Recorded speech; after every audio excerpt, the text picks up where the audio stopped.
Good morning বন্ধুরা। এই ব্লগটা হচ্ছে যেহেতু একদিন ব্লগ দিতে পারিনি সেই দিনের ভিডিও। তো আসলে এর আগের দিন পুচকুর শরীরটা খারাপ ছিল, যার কারণে আমি ভিডিও দেইনি।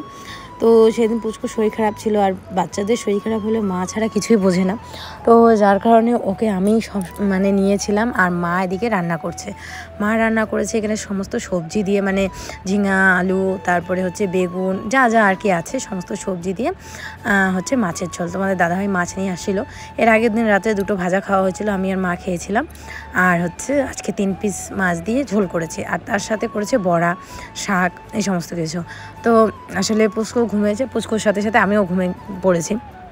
এর আগের দিন রাত্রে এক ফোঁটাও চোখের পাতা এক করতে পারিনি। সারাটাক্ষণ ওকে নিয়েছিলাম, সারাটাক্ষণ কোলের মধ্যে ছিল, সারাটা রাত্রি বলতে পারো। তো যার কারণে দুপুরবেলার দিকে ও একটুখানি খাওয়া দাওয়া করে একটু ওষুধ খাইয়ে ওকে ঘুম পাড়ালাম। তো দেখি ও ঘুমাচ্ছে, সাথে সাথে আমিও একটুখানি ঘুমিয়ে পড়লাম। তো মা আমাকে ডেকেছিল খাওয়ার জন্য অনেকবার। তো আমি না উঠে যে একটু বলবো যে আমি খাবো না, তুমি খাও, সেই ক্ষমতাটা না, শুনতেছি কিন্তু কান দিয়ে, কিন্তু আমি বলতে পারতেছি না। এতটা বিভোরে আমার চোখটা ঘুমে লেগে আসে। তো যাই হোক, ওদিকে পুচকু ঘুমাচ্ছে, আমিও ঘুমাচ্ছি, আর তোমাদের দাদাভাই এদিকে হচ্ছে খাচ্ছে। আর আজকের ভিডিওগুলো কিন্তু পুরোটাই তোমাদের দাদাভাই হচ্ছে শেয়ার করেছে আর কি। কারণ আমি হচ্ছে যেহেতু ওই ছেলেকে নিয়েছিলাম, তো পুরোটাই ও শেয়ার করেছে, ওই সমস্ত কিছু করেছে। আমি কোনো রকম ব্লগে বা মোবাইলেই হাত দিইনি, এই আর কি। তো যাই হোক, এদিকে ও খাচ্ছে, দেখতেই পাচ্ছ। আর রান্নাটা খুব টেস্টি হয়েছিল। আর এক হাতে খেতে খেতে না মানুষের মুখের মধ্যেও একটা ইসে লেগে যায়। আমি সবসময় রান্না করি, আমি করি। তো মা যদিও বা রাত্রে করে, কিন্তু তরকারি আমি বেশিরভাগ করি। তো ওর আর কি আজকে রান্নাগুলো ভালো লেগেছে, আর আমিও পরে খেয়েছিলাম। তো যাই হোক, ছেলে উঠলে পরে ছেলেকে একটুখানি খাওয়ানোর চেষ্টা করেছি, কিন্তু ও কিছুই খায়নি। জ্বর হলে আমাদের বড় মানুষেরও যেরকম মুখটা একটু তেতো হয়ে যায়, কিছু খেতে ইচ্ছা করে না, সেম বাচ্চাদেরও কিন্তু তাই হয়, কিছু খেতে চায় না।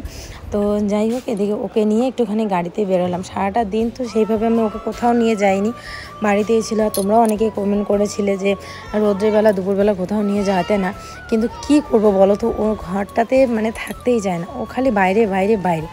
তো যাই হোক, এদিকে এই যে ঝুমুর আসছে, ঝুমুরের সাথে একটুখানি ওকে এই গাড়িতে করে, যেহেতু বিকালবেলা রৌদ্রটা একটু পড়েছে, একটুখানি নেমেছে রৌদ্রটা, যার কারণে এখন নিয়ে ওকে এখানে বাইরে একটুখানি ঘুরে বেড়াচ্ছি। এই গাড়িটা হওয়াতে অনেকটা সুবিধা হয়েছে, বসে বসে ও সুন্দর ঘুরতে পারে। আর আমিও মোটামুটি কোলে নিলে কি হয়, যে কোলে নেয় তারও গরম লাগে, আর যে কোলে যার কোলে থাকে সেই বাচ্চাটারও গরম লাগে। আর হ্যাঁ, আজকের ব্লগের হচ্ছে আমি ভয়েসগুলো পুরোটাই হচ্ছে স্টেশন থেকে দিচ্ছি। তো যাই হোক, এদিকে দেখো সূর্যটা অস্ত যাচ্ছে। তারপরে পুচকুর বাবা একটুখানি ওকে নিয়ে ওকে একটুখানি এই পাশটা ঘুরিয়ে নিয়ে আসছে।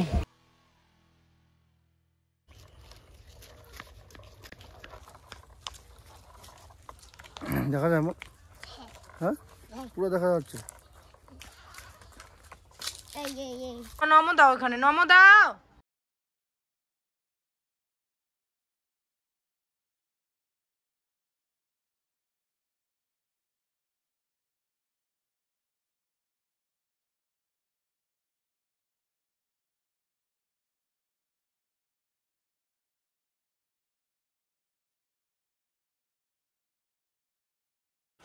গুড মর্নিং বন্ধুরা, সবাইকে অনেক অনেক স্বাগত ছোট্ট একটি গ্রামে, ছোট্ট একটি পরিবারে। আশা করছি সবাই খুব ভালো আছো। তোমাদের আশীর্বাদ ও ভালোবাসা নিয়ে আমিও বেশ ভালো আছি। আজ হচ্ছে শুক্রবার, আর এখন বাজতে চলছে মোটামুটি প্রায় 11টার মতো।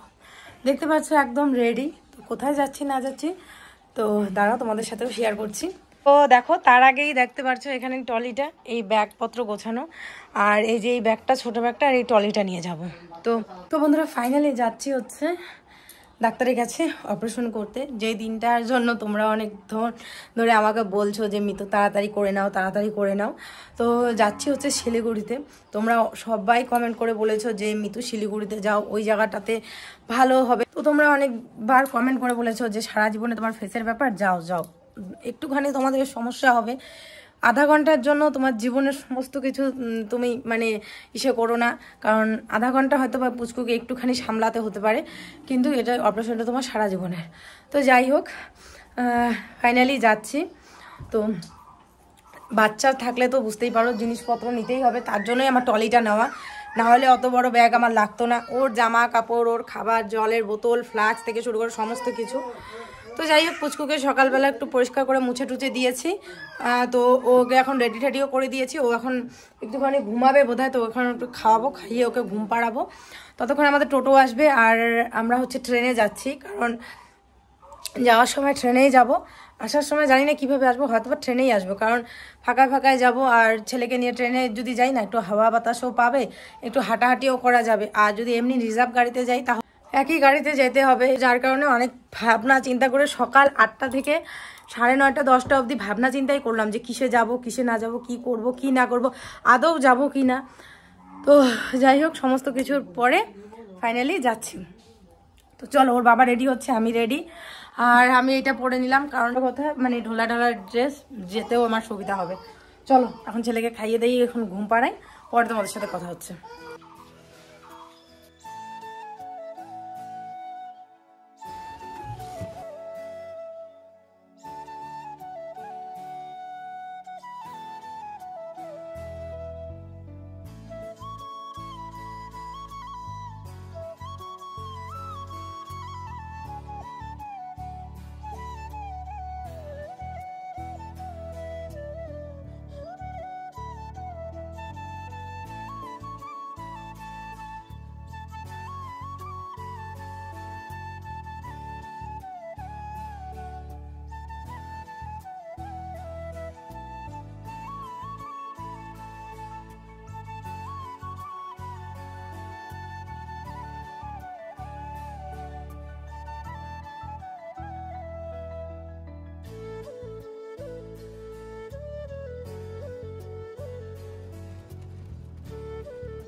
সাড়ে 12।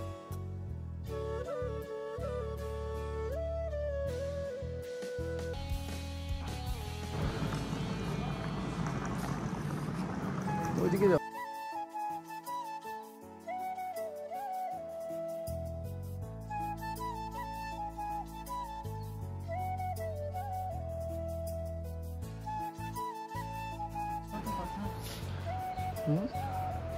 এখনের টাইমে আসে কিনা সেটাও তো কথা।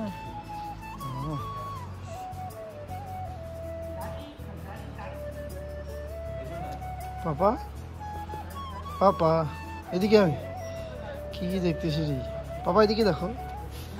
ওই ব্যাগটা তুমি বাইরে রাখতে পারছো, ওটার মধ্যে জল টল ছিল, বের করা যাবে সে।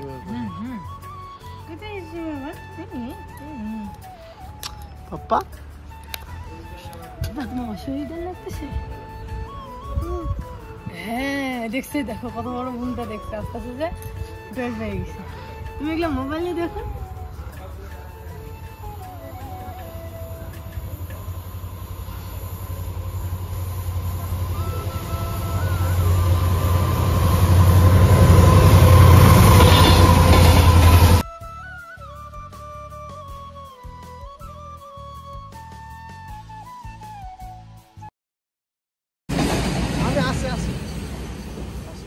গরমের দিনে ট্রেনের জার্নি মোটামুটি ভালোই লাগে, তাই না?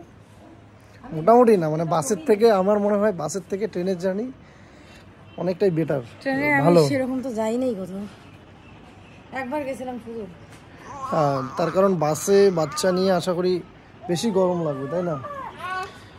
আর আজকে কিন্তু একটা জিনিস খুব ভালো হয়েছে যে গরমটা আসতো না কম, মানে এর আগে যেমন 2 দিন খুব গরমটা ছিল, আজকে কিন্তু ওই গরমটা নেই, একটা নেই। আলিপুর থেকে এখনো ছাড়ে নাই। তো যাইতে যেতে মানে শেষ বিকাল হবে, সন্ধ্যা হবে, তাই না? তারপরে পৌঁছাবো শিলিগুড়িতে।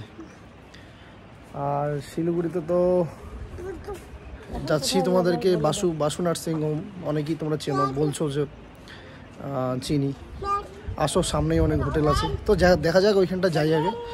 তারপর ট্রেন ছিল আমাদের 12:30টায়, কটা বাজে এখন? 12:45। আমি বললাম না ট্রেন এমনিতেও লেট হয়। পুচকু তো প্রচন্ড দুষ্টুমি করছে। এই যে পাপা, ওই যে তোমাকে কি বলে, পাপা এদিকে দেখো, তোমাকে বলছে ভদ্র হয়ে থাকতে।